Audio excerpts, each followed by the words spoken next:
Vamos ver o que diz o Santo Livro em Apocalipse 21, verso 1. João é quem está tendo as visões aqui. Vi novo céu e nova terra, pois o primeiro céu e a primeira terra passaram, e o mar já não existe. Vi também a cidade santa, a Nova Jerusalém, que descia do céu, da parte de Deus, ataviada como noiva adornada para o seu esposo. Então ouvi grande voz vinda do trono, dizendo: Eis o tabernáculo de Deus com os homens. Deus habitará com eles. Eles serão povos de Deus, e Deus mesmo estará com eles. E lhes enxugará dos olhos toda lágrima. A morte já não existirá. Não haverá luto, nem pranto, nem dor, porque as primeiras coisas passaram. E aquele que está sentado no trono diz: Eis que faço novas todas as coisas. E acrescentou: Escreve, porque essas palavras são fiéis e verdadeiras. Disse-me ainda: Tudo está feito. Eu sou o Alfa e o Ômega, o princípio e o fim. Eu, a quem tem sede, darei de graça da fonte da água da vida. O vencedor herdará todas essas coisas, e eu lhe serei Deus, e ele me será filho. Quanto, porém, aos covardes, aos incrédulos, aos abomináveis, aos assassinos, aos impuros, aos feiticeiros, aos idólatras, e a todos os mentirosos, a parte que lhes cabe será no lago que arde como fogo e enxofre, a saber, a segunda morte. Deixa aberto aí, fecha apenas os olhos, vamos orar mais uma vez.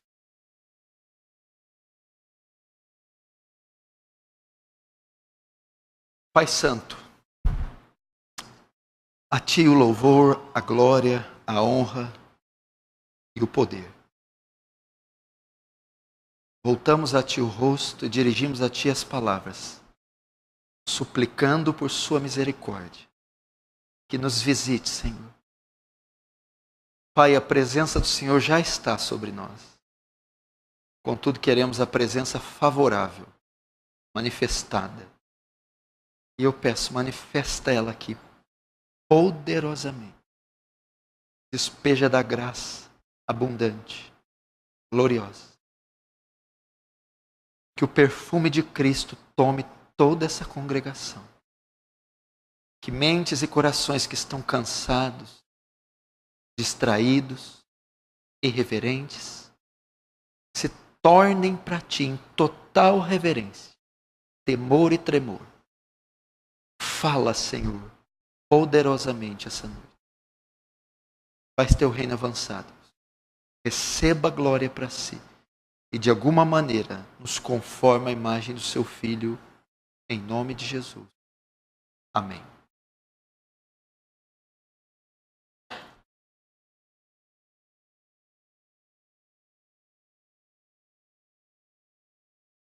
Presta atenção aqui no que nós vamos falar.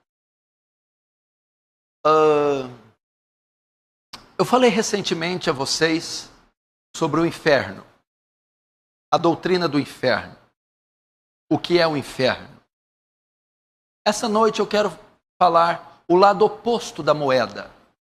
Quero falar um pouco sobre o céu.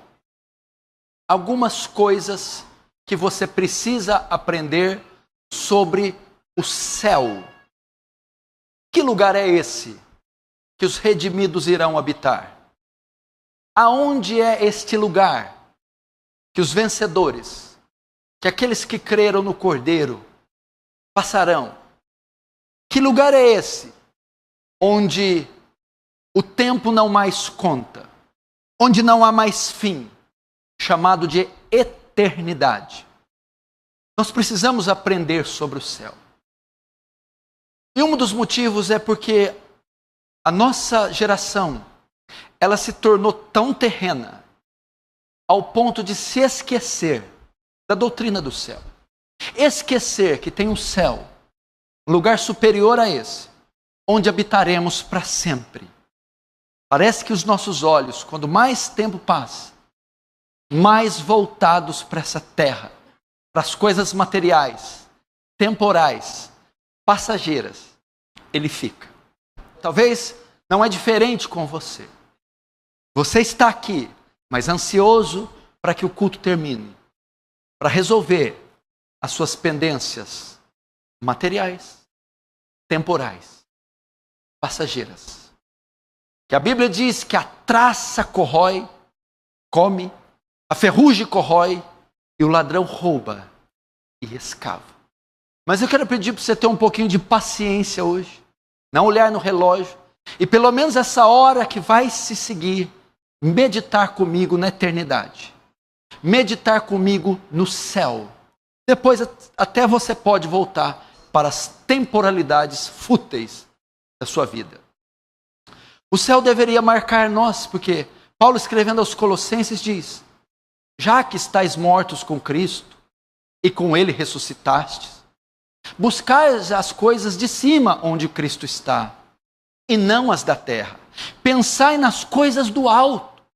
Paulo recomenda aos Colossenses a pensar no céu, a ter a cabeça na eternidade, a aspirar pela vida eterna, a pensar no glorioso dia do encontro com Deus. Ainda que o corpo e os pés estejam na terra, ainda que trabalhemos e vivemos numa sociedade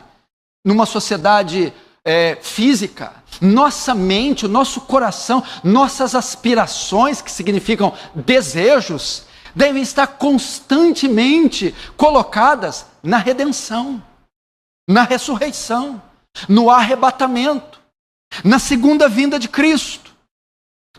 Por que devemos pensar no céu? Porque a Bíblia diz que nós somos forasteiros. O que é um forasteiro?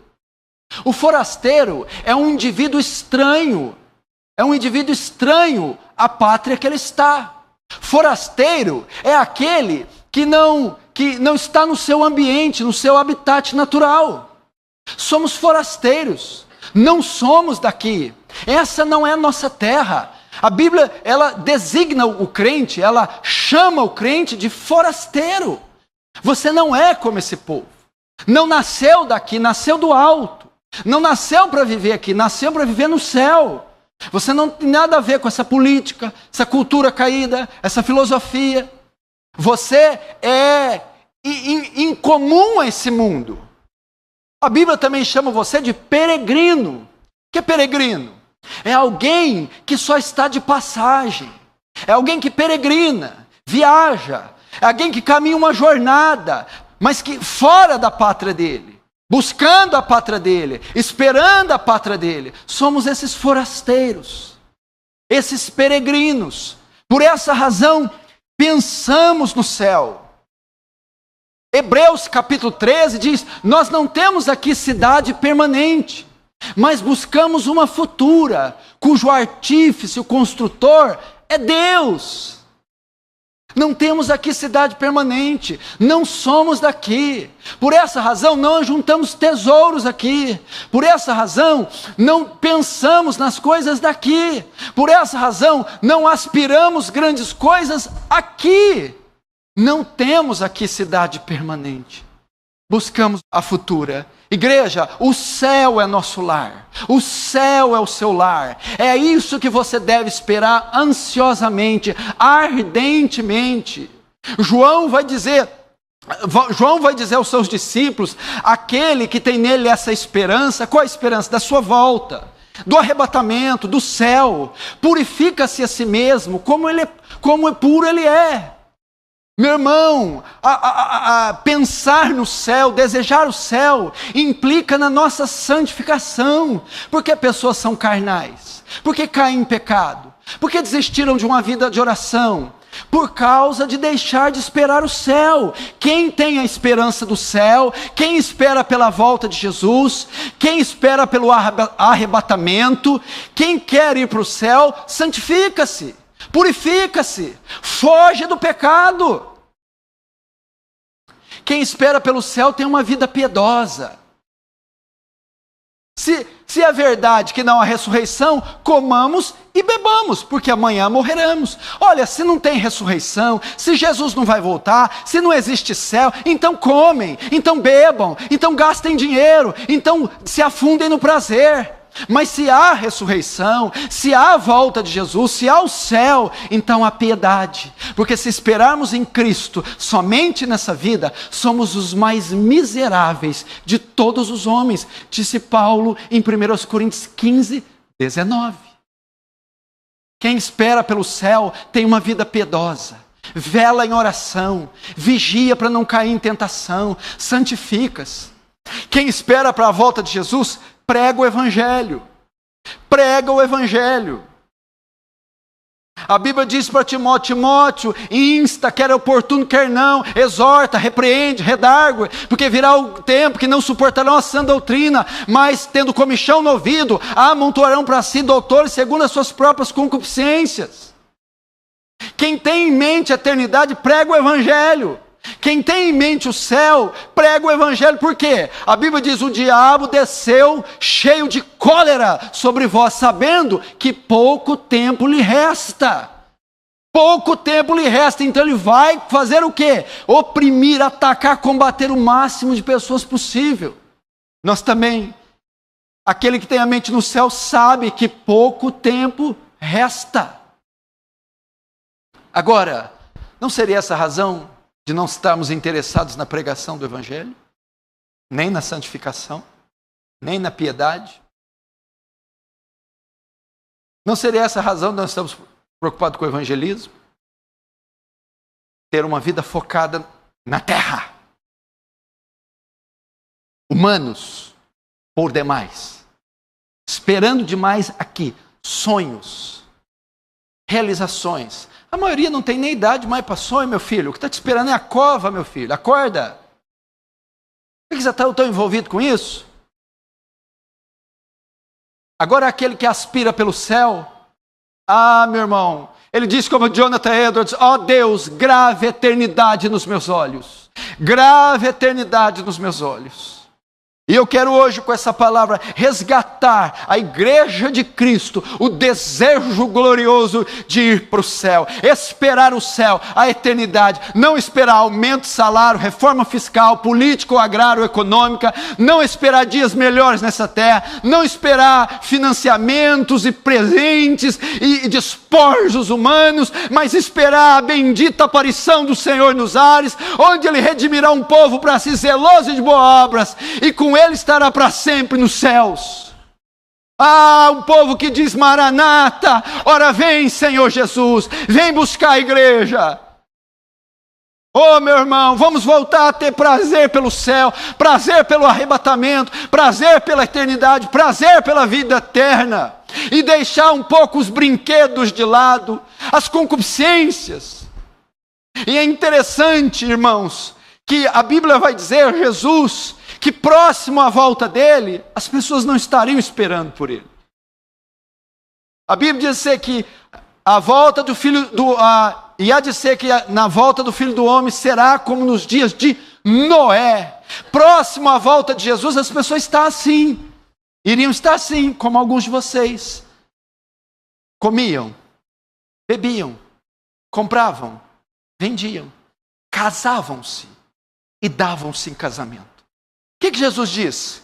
Próximo à volta dele, as pessoas seriam tomadas de indiferença. Elas seriam materialistas. Elas seriam egoístas. Quando fala comida e bebida, seriam entregues às glutonarias. Jejum ia ser uma palavra praticamente extinta. Pessoas iriam endeusar a comida, os deleites, os manjares, iriam se empanturrar das iguarias. Comprava e vendia. As pessoas interessadas em lucros, em comércios, em benefícios, nos seus títulos, nos seus diplomas. Casavam-se e davam-se casamento. As pessoas estariam envolvidas em paixões, em lascívias, em cobiças, em casamentos, divórcios, segundo casamentos. Seria esse o retrato da volta de Jesus. Mas eu estou aqui como um profeta para dizer a você, Jesus Cristo vem, Jesus Cristo voltará, e Ele buscará o seu povo, e o seu povo não é daqui, o seu povo não nasceu daqui, o seu povo não ficará aqui, a morada do seu povo é no céu, e é para lá que nós iremos.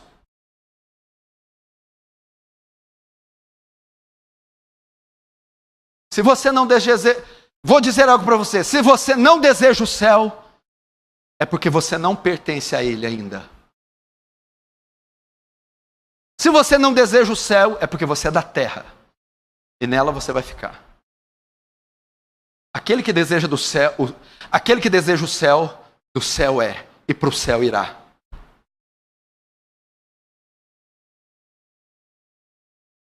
O céu. Para entendermos o céu, o que nós temos que entender? Nós temos que entender um pouco a história da redenção. Para você entender o que são céus, novos céus e nova terra, você precisa entender a história da redenção.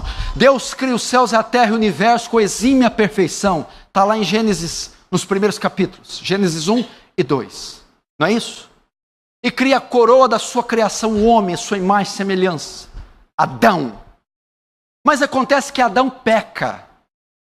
Quando Adão peca, o que acontece? A criação se corrompe. E vai para o estado de perdição e juízo. Não é isso? O homem peca.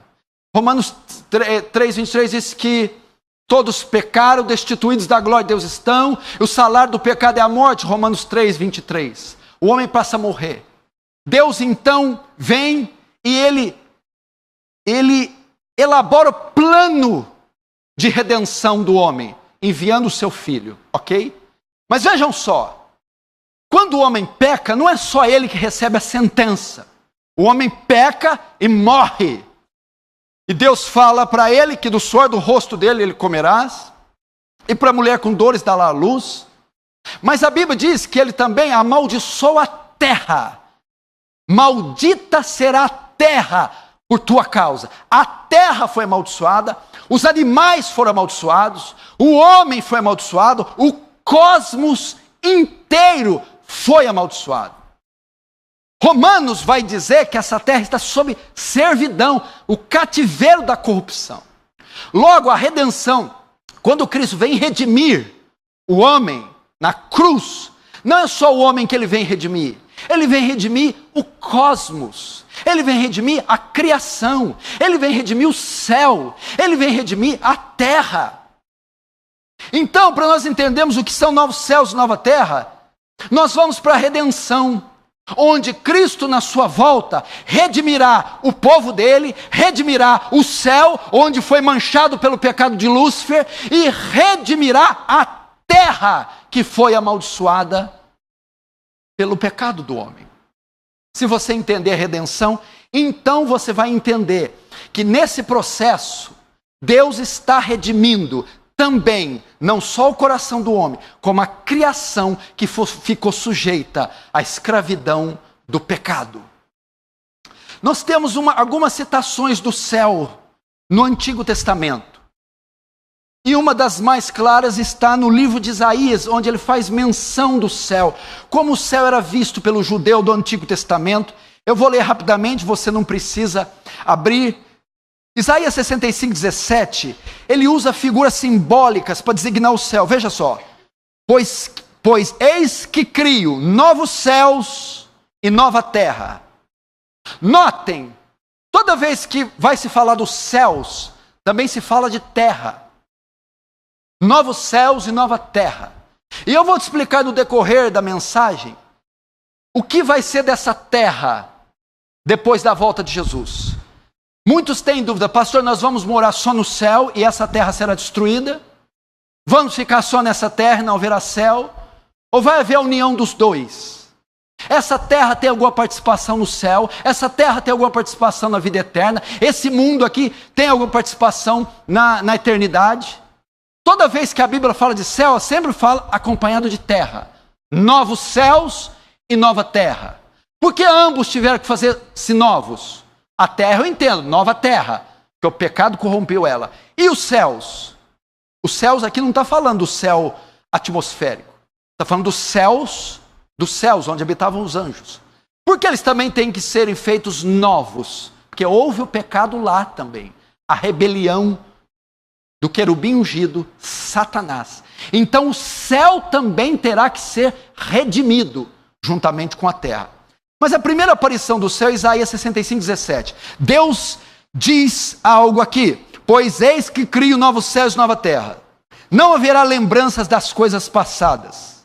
Jamais haverá memória delas. A primeira menção que Deus faz aqui dos céus é que haverá uma nova criação, é que haverá um novo lugar, um novo céu e nova terra. E diz que as lembranças das coisas passadas não haverão, e jamais haverá memória delas. O que Deus está dizendo aqui é que essa terra de pecado será esquecida. Essa era corrupta, cheia de dor, morte, solidão, tristeza, pecado, passará e não haverá mais menção, não haverá mais memória. Essa terra de pecado será esquecida. Essa era de pecado ficará no esquecimento e será apagada da história e da nossa mente. Verso 18 ainda, Isaías 65. Mas vós folgareis. Vós quem? Os remidos, os salvos. Vós folgareis e exultareis perpetuamente no que crio. Opa! Vós, quem é? A igreja redimida. Vocês folgareis e exultareis. O que é isso? Alegria, gozo, regozijo. Quanto? Perpetuamente. O céu é um lugar de descanso e de alegria eternas. Eis que folgarei e exultarei perpetuamente no que crio. O que ele cria? Novos céus e nova terra, lugar de descanso e alegrias eternas. Porque eis que crio para Jerusalém alegria e para o seu povo regozijo. Jerusalém, igreja do Antigo Testamento. Fala da igreja do Novo Testamento, quando apontada para o Novo Testamento. Verso 20, não haverá mais nela criança para viver poucos dias, nem velho que não cumpra os seus, porque morrer aos 100 anos é morrer ainda jovem. Verso 25, o lobo e o cordeiro pastarão juntos, e o leão comerá palha como o boi, pó será a comida da serpente. O que ele está querendo dizer aqui? Muitas pessoas pegam esse texto para dizer do milênio literal aqui na terra. As Testemunhas de Jeová usam esse texto. O que significa o leão comer capim, a serpente comer pó, o lobo e o cordeiro estarem juntos? São figuras poéticas usadas pelo escritor do Antigo Testamento para o povo de Israel. Para designar o quê? Um lugar onde não há contenda, não há ferocidade, não haverá voracidade, ataque, violência, morte, sofrimento, dor. Aqui fala de harmonia, aqui fala de beleza, fala de um jardim, fala de comunhão, fala de união. Essa é a ideia. A exegese do 25 é a continuidade, ó. Não se fará mal nem dano algum em todo o meu santo monte. O santo monte? O céu, diz o Senhor. Por isso que o lobo e o cordeiro pastarão junto, o leão comerá palha como boi, e o pó será a comida da serpente. Para significar, no céu não se fará mal nem dano algum. Não se fará mal nem dano algum no meu monte santo, o céu, diz o Senhor. Figura simbólica para designar o céu. No texto que ele abre dizendo, pois eis que crio novos céus e nova terra. Essa era a ideia, sempre o céu, sempre a terra associado ao céu. Lugar de paz e justiça, onde não haverá maldade, nem morte, harmonia. No Novo Testamento, Cristo também, de tantas passagens, fala a respeito do céu. Eu quero colocar de uma maneira que você entenda. Mateus 25, 31, ele está falando do juízo final. E aqui ele vai mencionar o céu. Quando vier o Filho do Homem na sua majestade, todos os anjos com ele, então se assentará no trono da sua glória. Onde é o trono da sua glória? Nos céus. E todas as nações serão reunidas em sua presença, e ele separará um dos outros, juízo final. Como o pastor separa dos cabritos as ovelhas, e porá as ovelhas à sua direita, mas os cabritos à esquerda. Então dirá o rei aos que estiver à direita, vinde benditos do meu Pai, entrai na posse do reino que vos está preparado desde a fundação do mundo.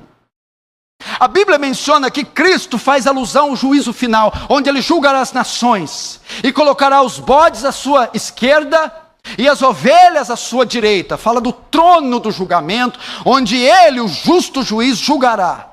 E quando ele separar e condenar os bodes, Ele pegará as ovelhas e dirá para ela: entrai na posse do reino. O que ele está querendo dizer aqui? Entrai nos céus. Ele faz uma menção da vida eterna, que os justos, as ovelhas redimidas, entrarão de fato na plenitude do reino. O reino começou com a vinda dele, mas o reino só terá plenitude quando os redimidos por lá entrarem. O mesmo reino que Isaías está citando, novos céus e nova terra. Agora Paulo vai explicar por que a terra, esse planeta, está inserido na eternidade. Por que ela vai fazer parte da eternidade? Vamos ver se a terra vai fazer parte ou a gente só vai para o céu ficar dormindo em nuvem. Romanos 8:18 fala uma coisa, presta atenção enquanto eu citar, você vai entender. Porque para mim tenho por certo que os sofrimentos do tempo presente não podem ser comparados com a glória que em nós há de ser revelada. Então não reclama do sofrimento presente, não. Está sofrendo? Está sofrendo muito? Muito. Paulo está falando, esse sofrimento não se compara com o gozo e com a alegria que você vai receber nos céus. Verso 19. A ardente expectativa da criação aguarda a revelação dos filhos de Deus. Pois a criação está sujeita à vaidade, não voluntariamente, mas por causa daquele que a sujeitou. Na esperança de que a própria criação, está falando do universo, água, peixes, animais, céu, estrela. Na esperança que a própria criação será redimida do cativeiro da corrupção para a liberdade da glória dos filhos de Deus. Porque sabemos que toda a criação a um só tempo geme e suporta angústias até agora. E não somente ela, mas nós que temos as primícias do Espírito, igualmente gememos em nosso íntimo, aguardando a adoção de filhos, a saber, a redenção do nosso corpo. Primeiro, presta atenção, Paulo mostra a condição da criação. Qual é a condição do cosmos? A condição do Oceano Atlântico, Pacífico e Índico, da floresta amazônica, dos pássaros, beija-flores, das savanas africanas. Qual é a condição? A Bíblia diz que ela sofre, ela geme. Porque, verso 22, porque sabemos que toda a criação a um só tempo geme. O que é gemer? Ela sofre. A criação sofre. O universo sofre. Você pode ver isso nas pragas naturais. Uma hora muito calor, uma hora muito frio, enchentes, terremoto. É a terra gemendo, é a terra sofrendo, descontrolada e desgovernada. Pode ver isso, incêndios, seca, chuvas, enchentes, furacões, tormentas, pragas, pestes nas lavouras. Essa é a condição da criação do cosmos, da terra. Ela geme, ela sofre e ela suporta angústias até agora. Por quê? Por que ela sofre? Verso 20. Pois a criação está sujeita à vaidade, sujeita ao cativeiro, não voluntariamente. Não foi culpa dela. O beija-flor, o pardal, a andorinha, o leão, o tigre, não tem culpa disso. Mas por causa daquele que a sujeitou. Quem fez isso? O pecado de Adão. A queda de Adão, ela sofre por causa da queda, ela sofre por causa do adultério, do vício, do crime. Os beija-flores, os pássaros, o sol, a lua, as palmeiras, os coqueiros, as rosas, elas contemplam todo dia a maldade do homem, o assassinato, o estupro, o aborto, a corrupção. Eles são testemunhas e eles sofrem, gemem porque Deus, ao Adão desobedecer no Éden, disse: maldita será a terra, o cosmos, a criação, por sua causa. Por isso ela está gemendo. Mas geme por quê? Portanto, a terra aguarda a sua redenção. A terra também será redimida. O cosmos será redimido. As galáxias, o universo, os corpos celestes, os oceanos, os peixes, os animais, os vegetais serão redimidos. E elas gemem esperando a redenção. Só que elas esperam a redenção da igreja, dos salvos. Por quê? Porque só depois que a igreja for redimida ela será redimida. Olha só, ela aguarda ansiosamente a redenção do nosso corpo. Versos 19, 21 e 23. Olha, a ardente expectativa da criação, a ardente expectativa que é, ela arde de desejo por algo. Do que a criação arde de desejo?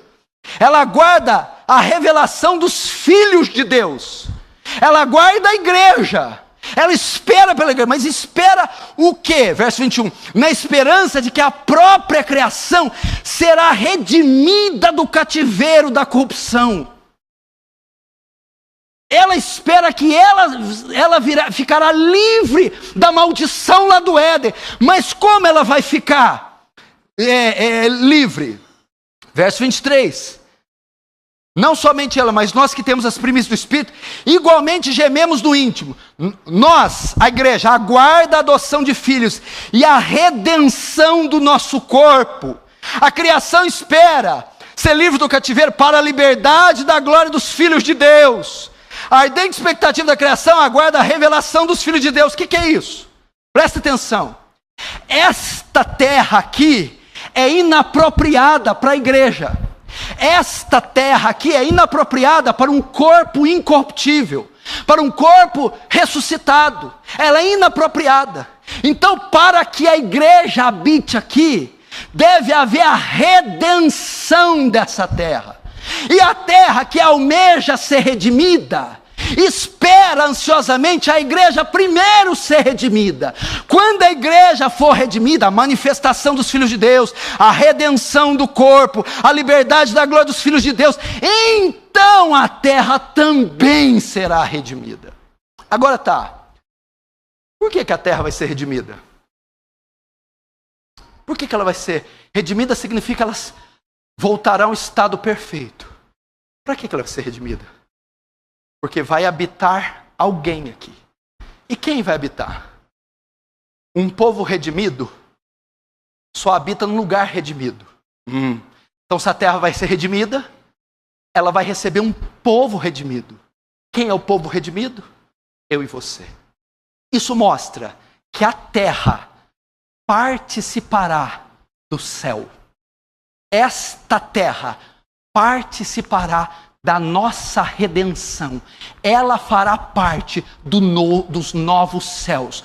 Por isso, ela será redimida, restaurada, renovada. E ela aguarda isso todo santo dia. E ela sofre e geme como mulher que está para dar luz, esperando nós sermos redimidos, para ela ficar livre do cativeiro e nós habitarmos nela. Isso mostra que céus e terra fazem parte da redenção. Veja só, agora, Deus vai restaurar essa terra ou vai aniquilar ela? Muitos dizem, na primeira vez, Deus destruiu o mundo com água. Na segunda, Deus vai destruir com fogo. De certa forma está certo. Primeiro foram as águas do dilúvio. Depois será o fogo do seu juízo. Mas e aí? Deus vai destruir 100% as estrelas, o sol, o Oceano Atlântico e Índico, os continentes, vão ser pulverizados, vou usar um termo melhor, serão aniquilados, serão reduzidos a nada, e Deus fará outro totalmente novo, ou Deus vai pegar essa maquete caída e vai refazê-la? A carta de Pedro nos dá a resposta, se Deus vai usar essa aqui do zero e fazer outra, ou vai ser a partir dela? 2 Pedro 3,10 diz assim, não precisa abrir, olha aqui, eu quero que você preste atenção. Você só tem um processamento mental, você não consegue ler e ouvir, ou ler ou ouve. 2 Pedro 3,10, escute, virá entretanto Jesus como ladrão, o dia do Senhor, no qual os céus passarão como estrepitoso estrondo, um barulho muito alto, anunciará a volta dele. E os elementos se desfarão abrasados. Elementos, o que é elementos? As montanhas, os corpos celestes, as cidades, se desfarão, se derreterão com fogo. Isso quer dizer, se desfarão abrasados. Esta criação sofrerá o fogo da ira. essa criação, esse mundo se derreterá. Os elementos se desfarão abrasados com fogo. Também a terra e as obras que nela existem serão atingidas. Toda a criação será atingida por fogo. Visto que todas essas coisas hão de ser assim, desfeitas, deveis, sabendo disso, ser tais como os que vivem em santo procedimento e em piedade. Aqui, ó, outra menção. Quem espera por essas coisas, vive uma vida santa e piedosa. Verso 12, esperando e apressando a vinda do dia de Deus, por causa do qual os céus incendiados se desfarão, até os céus, e os elementos abrasados derreterão. Nós, porém, a igreja, segundo sua promessa, esperamos novos céus e nova terra, nos quais habita a justiça. O que a Bíblia diz que vai acontecer com isso aqui? Será consumida pelo fogo. Há duas escolas. A primeira ensina que Deus vai queimar tudo, vai destruir tudo. Vai destruir o K2, o Monte Everest, a cidade de Nova York, a cidade de Paris, vai queimar os céus, os corpos celestes todos se desfarão, tornarão cinza, se queimarão, se destruirão. A segunda escola, e é a que eu creio, é a que eu vou ensinar a vocês, diz que não. Deus não vai destruir tudo e deixar sem nada, não vai aniquilar. Do termo nihil, nada. Anihilar, reduzir a nada. Essa é a primeira escola. E depois cria tudo novo, novo céu e nova terra. Não. O que Deus vai fazer é o quê? O fogo é usado para quê? De fato, esse mundo vai torrar. Vai ser despejada a ira e sai da frente. Mas o fogo, muitas vezes, ele é usado para quê no ouro? Para quê na prata? Para quê no metal? Purificação. Deus vai expurgar o pecado, a maldade, vai purificar, vai deixar só o esqueleto desse mundo. E depois dele purificar, ele recria a partir do purificado. Vou te dar a ideia, esse é o argumento. Quando ele mandou o dilúvio destruiu a terra? O que o dilúvio fez? Deus purificou o pecado com água. Ele purificou, ele varreu a iniquidade, toda a raça humana, tudo foi extinto e Deus recriou a partir do dilúvio. Agora, o elemento de purificação não vai ser mais a água, vai ser o fogo, onde ele vai purificar, queimar, destruir toda a semente do pecado, da iniquidade. Então, ele fará a partir daí. Isso aponta para quê? Novamente, a participação da terra. Se ele vai redimir, segundo Paulo, se Isaías diz novo céu e nova terra, cita terra. E se aqui em 1 Pedro diz que estes elementos serão queimados, purificação, significa que a terra está nos planos de Deus com o céu. Agora, vamos ver isso com mais clareza em Apocalipse 21. Abram lá. Apocalipse 21. Nós vamos entender melhor como será o céu. Como isso se dá na sua plenitude. Vamos ver o texto que eu acabei de abrir. Apocalipse 21. Olha aqui para mim. Se você notar, o 21 dá início ao novo céus e nova terra, a nova Jerusalém. Um capítulo anterior, os versículos anteriores, acontece o juízo final, o julgamento final. Aqui no capítulo 21, todos os pecadores já estão condenados. Todos os demônios, Satanás, a besta, o falso profeta, foram julgados e foram lançados no lago de fogo. Já ocorreu o julgamento de todos os pecadores, pecadores de todos os tempos, todos os demônios, Satanás e a besta. Foi toda lançada no lago de fogo. O antigo universo foi todo queimado, foi todo destruído, foi todo purificado com fogo. O universo, aqui no Apocalipse 21, foi livre do mal e dos causadores do mal. Aqui em Apocalipse 21, o universo, o cosmos, foi liberto do mal, o pecado, e de todos os causadores do mal. Eles estão todos julgados, todos condenados, todos lançados no inferno. O capítulo 21 agora dá início à nova criação. O novo cosmos, o novo tempo se inicia. Vamos ver o verso 1. Vi novo céu e nova terra, pois o primeiro céu e a primeira terra passaram, e o mar já não existe.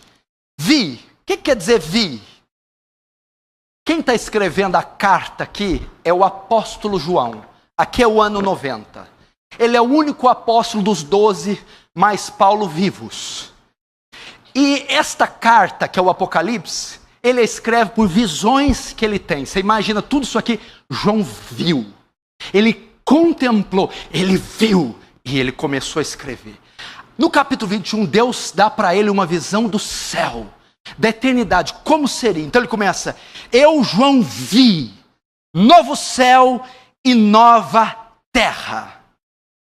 O que é a ideia aqui? Novo céu e nova terra. Pois o primeiro céu e a primeira terra passaram. Como eu sei que aqui é novo, não a partir do nada, mas a partir de algo recriado. A palavra novo aqui não é neos, de onde vem neo. Neo é novo. A palavra para novo aqui é kainos, que significa novo em qualidade. É o mesmo, porém redimido. É o mesmo, porém restaurado. Novos céus, o mesmo céu, mas agora restaurado da mancha que Lúcifer deixou. Nova terra, mas agora restaurada, redimida do pecado e da queda de Adão. Então ele vê céus e terra participam da redenção e da nossa morada. Então João vê novo céu e nova terra, pois o primeiro céu e a primeira terra passaram. Então está dizendo, o novo céu e a nova terra é novo em qualidade, um universo completamente diferente, coisas jamais vistas, sem sol, luas, estrelas, coisas grandiosíssimas, elevadíssimas, um universo jamais visto. Novo, redimido, restaurado. Irmãos, vocês vão para um lugar completamente novo, redimido, reformado, transformado, restaurado. Coisas que os olhos de vocês não experimentaram, coisas que vocês jamais pensaram em ver, coisas insondáveis, inescrutáveis, inefáveis. É para lá que vocês vão. E a Bíblia diz: e o primeiro céu e a primeira terra passaram. A antiga ordem da criação passou. O antigo governo passou. O antigo cosmos passou. A antiga natureza passou. Os antigos céus e terra passaram. Essa ordem caída, manchada, limitada no espaço e no tempo, cheia de dores e aflições, esse período que vivemos, passaram. Irmão, passará esse dia, passará essa onda de corrupção, onda de chacina, onda de dor, onda de tristeza, onda de violência. Passarão esses tormentos, esses abalos sísmicos. Hão de passar, eles passarão. E ele vai dizer mais: e o mar já não existe. A ideia dele é o que aqui? O mar já não existe. Esse é um texto difícil, mas a ideia para nos trazer assim: nas novas configurações do céu não haverá necessidade de mar. É uma interpretação. A outra é que mar significa multidão, a besta que saiu do mar. Mar significa sofrimento, maldade. Não haverá esse mar de iniquidade, esse mar de maldade, esse mar de sofrimento. Mas a ideia maior aqui é quando ele vai dizer: e o mar já não existe. É que a redenção não alcança apenas a igreja. A redenção alcança o universo inteiro. Quando ele vai citar na Nova Jerusalém a presença de mar, ou a ausência de mar, envolver o mar, ele está querendo dizer a redenção, ela foi ao mais extremo da criação. A redenção não alcançou só a igreja, mas todo o cosmos, todo o universo será redimido. Verso 2, um versículo muito elegante. Vi também a cidade santa, a Nova Jerusalém, que descia do céu da parte de Deus, ataviada como noiva, adornada para o seu esposo. João vê a cidade santa, Nova Jerusalém, que descia do céu. Que cidade é essa? Ele vê uma cidade santa. E ela vê que ela descia do céu da parte de Deus. O que é isso? Não pode ser uma cidade de pedras. Não pode ser uma construção que ele vê. A Bíblia diz que faz muito tempo que Deus não faz uso de habitações. No ano 70, quando o imperador Tito, o imperador Vespasiano, destrói com seu filho Tito o templo, ali se desfaz a ordem levítica, e Deus nunca mais habita em tabernáculos, em tendas, nem nada. Ele habita nos homens, ele habita com os homens. João está vendo aqui a igreja, é a Jerusalém, e Deus descendo com ela, e ela desce ataviada como noiva, adornada para o seu esposo. Qual que é a ideia aqui? Agora que a terra está redimida, porque a terra como está é inapropriada para corpos glorificados, é inapropriada para redimidos, é inapropriada para santos. Agora que a terra foi redimida do cativeiro, agora que a terra está restaurada, a igreja então desce para se unir céu e terra. Para se unir céu e terra em um só lugar. Deus aqui torna os dois em um só lugar. Terra e céu se unem. A igreja redimida desce para unir para sempre com Cristo em um só lugar. E a união de céus e terra. Por que usa o termo aqui? Descia da parte de Deus, ataviado como noiva adornado para o seu esposo. Agora que a redenção da terra, a redenção da igreja se concretizou, o que acontece? Ele desce para acontecer o casamento, a união agora que nunca mais vai se desfazer. Cristo e a sua igreja se unem quando ela desce até a terra, e se unem também céu e terra. Antes tínhamos só céu, onde carne e sangue não herdam. 1 Coríntios 15, carne e sangue não pode herdar a corrupção, não pode herdar a incorrupção. E terra só se habitava a matéria. Agora não. Agora é um lugar que ambos podem estar. Os corpos redimidos, céus e terra formam um único lugar. Verso 3. E ouvi uma grande voz vinda do trono dizendo: eis o tabernáculo de Deus com os homens. Deus habitará com eles. Eles serão povos de Deus e Deus mesmo estará com ele. Notem, João continua tendo a visão. Agora na visão, acontece um aspecto diferente na visão. João ouve uma voz.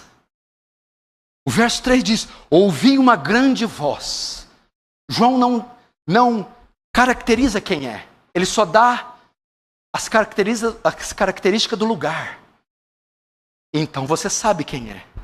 João então para agora e no meio da visão ele ouve um som, ele ouve uma grande voz, e a voz vem do trono, é a voz de Deus, e Deus fala algo: eis o tabernáculo de Deus com os homens, Deus habitará com eles, eles serão povos de Deus, e Deus mesmo estará com eles.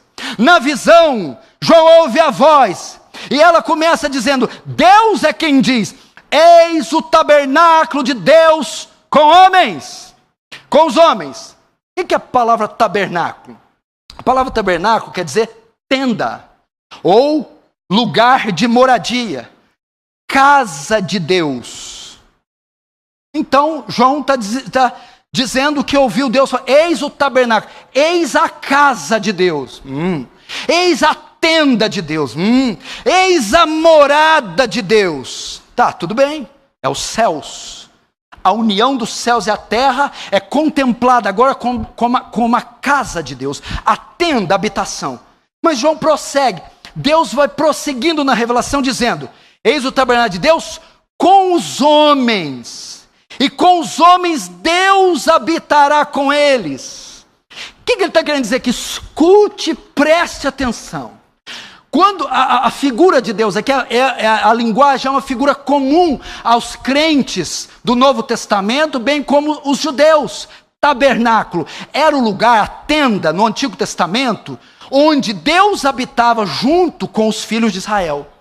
Templo é o lugar onde Salomão, através de Davi, construiu para a habitação de Deus. Deus habitava entre o povo, ok?